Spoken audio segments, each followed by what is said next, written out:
to the Breakfast Club and sit down with a bunch of goons and say, you know, put some respect on my name.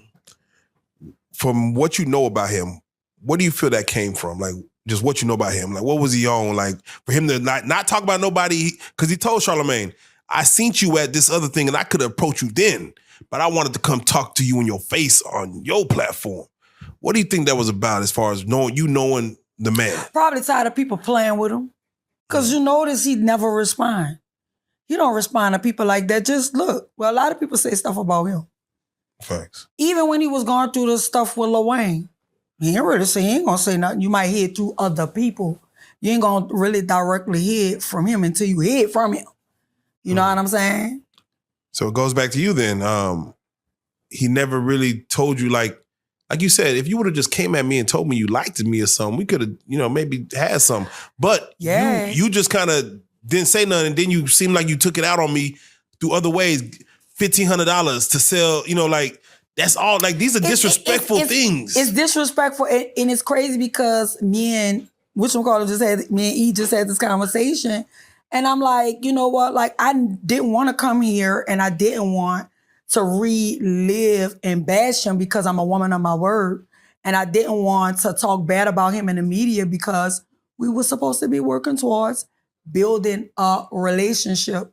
So the way he came at me is like he changed. So I'm like, oh, all right. So I'm ready to help her for you. Yeah, that bitch Turk, I got you. I said, I'm about to go around. I'm going to let them know. You know what I'm saying? Yeah. Because I feel like I'm a nurturer too, as a mom, So if you're telling me I hurt you, I'm trying to figure out what's the problem. How we going to get to past this solution or whatever. Yeah. But he was telling me that shit for manipulation. So I have to go to the next thing in which, you say you was with Juvenile. He made a diss record. There is a picture of Birdman kissing Wayne. And mind you, I know your relationship with Wayne and your relationship with Birdman. But when you see that picture, and you hear everybody talking about what it was and, father, son, and stuff like that, with New Orleans, what do you take from that picture personally? I love Lil Wayne. And I know that, we all dealt with something with that Cash Money situation. Like, I believe that I developed being bipolar, just dealing with the traumatic stuff of even watching group fights. I watched UNLV fight for money, like them literally throwing chairs at each other to get money. Yeah. I watch him throw us in crosses. You know what I'm saying? Tell BG shit about me. Tell me shit about BG. Tell Shorty shit about me. Like, not a real leader. Like, there's no unity. And as soon as you're not doing what he wants you to do, then he pinning people against you. Like, let me give you a good example. Wayne is a good boy. Wayne always been a good boy. You heard me? He had nothing to do with the Louisiana Fest. I would never turn against him for that because he gave me an opportunity in the beginning. I was the first. Just like I was the first girl of Cash Money, and this nigga trying to take away my legacy and don't want nobody to know. Wayne always acknowledged me and let me know, and that's why I have respect for him. He was beefing with Baby or whatever, and he still was communicating with me. Even when he had a good relationship with Baby. I got pictures with me and him chilling. You understand what I'm saying? But with Baby just was playing on me like I was a loser. And I sold all those records. Oh my God. Wait, what I was supposed to be asking? The question was, Miss T. What? When you seen the picture with Lil Wayne kissing or Baby kissing Lil Wayne. I was getting back to that, yeah. What you think it was? And I think it was manipulation. I think it was control. I think it was a way I got to do something to keep you because I'm already not doing right. So if I get this over here, it's like the same shit with Puffy. Like when I remember one time when I was beefing with that nigga, I put on Instagram, him and Puffy just alike. Think about it. It's not far-fetched. It's not far-fetched, and they both rose to the same heights, same amount of money. Over all late artists. How can Juvenile be lower than Motherfucking Birdman. Yeah. Birdman got about 3-4 million. Juvenile barely reach 1 million on Instagram. He is the star. He's so, but Baby used us because he been wanting to be a star. When Baby first came out, Baby had a record called Need a Bag of Dope. Google it. I'm on it. I'm on that talking baby talk. It's called Need a Bag of Dope. I'm on that bitch going, like I'm reggae, right? Mm-hmm. And he called it Baby Talk. He been trying to be a rapper.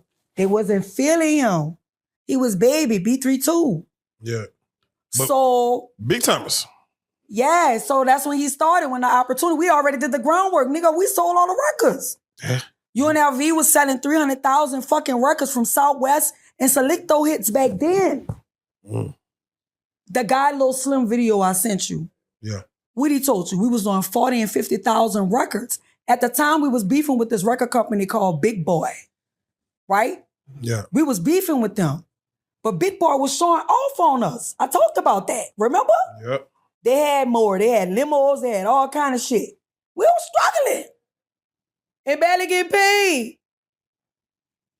So, I think it was a form of manipulation because ain't no real man gonna kiss no man. You're playing with a person's mind. You're manipulating them. You acting like, if I kiss you, we gonna get close. You know what I'm saying? That's baiting and what I said earlier. That's a groomer. Grooming. Oh, man. Let's go. This is tough. I'm tired of this nigga playing with me. Let's go. So let me ask you. Let me ask you one more thing. What our thing is? I'm going to ask you one more time. How did I hurt Baby? Man. I'm asking you again. I am curious because, like you said, Juvenile, he comes back in the fold. Juvenile made a whole diss song. Lil Wayne stayed in the fold, right? Juvenile made a whole diss song. Turk, he went through his thing. Birdman, I thought he was done with that. So to even see when BG, and you stayed in communication with BG while he was locked up, for him to get out. I had wrote him a letter. Yeah. Mm-hmm. For him to get out and Birdman to be there to greet him, we felt like, okay, wow, the old Cash Money's back. Everyone is free. Turk's free. Like everyone's free. Mm-hmm. Therefore, we think like Miss T might also be in the fold as well. So for everyone to be able to, for him to be able to say, nah, we could do this Louisiana Fest and come back together. Really was the Essence Fest when they first all kind of met up, but Louisiana Fest, we all come back together and you not be part of the set. It does seem like it's something personal. It is personal because the night of the Essence Fest, he said, I said, have a good night, boss. And he said, why you not coming? I said, I don't got no passes. He said, I'm going to leave some passes at the Ritz-Carlton. Ask me, was the passes there? Was the passes there? No. What is that? Another part of what? Manipulation. And leading somebody on. I feel like Sesame Street. Fucking dumb or crazy. Word bitch, I just say I don't gotta expose my hand and tell y'all I know what this nigga doing. I knew the whole time. But my heart still was there because that's why I started. So in my mind, I'm like, he gonna give me another chance. I fucked over him. But still not thinking on, what the fuck I really did, you bitch? You know what I'm saying? Because I'm not feeling like I'm not worthy because he keep telling me like I'm not shit without them. Do you want your publishing? Do you want your masters? Oh, fucking right I want my shit. Give me my shit. You lied. You made me look like a fool in front of the world. You went on there and said, I gave her masters. I have no written statement saying that Trishelle Miss T. Williams owned her master publishing recording with Cash Money. I don't own it. They own it. I always wonder, with your last name being Williams, is there some are y'all related down the line? No, we not related. Okay. I'm not related to no nigga like that. I just gotta ask. You know what's crazy? A nigga come in your life, you young, you'd have been through all kind of stuff, teen mom, not really educated. So he left me thinking I was the same way. He don't know I went back and got a degree. He don't know I went back and got my GED. Come on now. He don't know that I done raised two children. I have a smart-ass fucking daughter. Come on now. That I coached through school, through high school. Come on. We planned on getting, what? honor rolls and shit like that. Yeah. I taught my baby about vision boards and stuff like that. Like, he don't know the good person and who I am and how I have matured as a woman because you keep thinking on me like I'm 14 and 15. And you know why? Because that's where his mind is, not mine. When somebody elevate, they don't think like that. When somebody heal, they don't do shit like that. I'm a healed woman. When I'm not, the time I wasn't with Cash Money, I worked through all my shit. I'm not completely there, but I didn't have therapy sessions about Cash Money. You know what I'm saying? I didn't have men friends that came in my life that told me my self-worth when I didn't know it. When I have a nigga like Baby telling me I ain't gonna be shit without him. He the nigga that gave me my start. Playing in my face every time he come down here, giving me his phone number. He signed, remember when he signed Mystical? Oh yeah. Remember? Oh yeah. That quick little.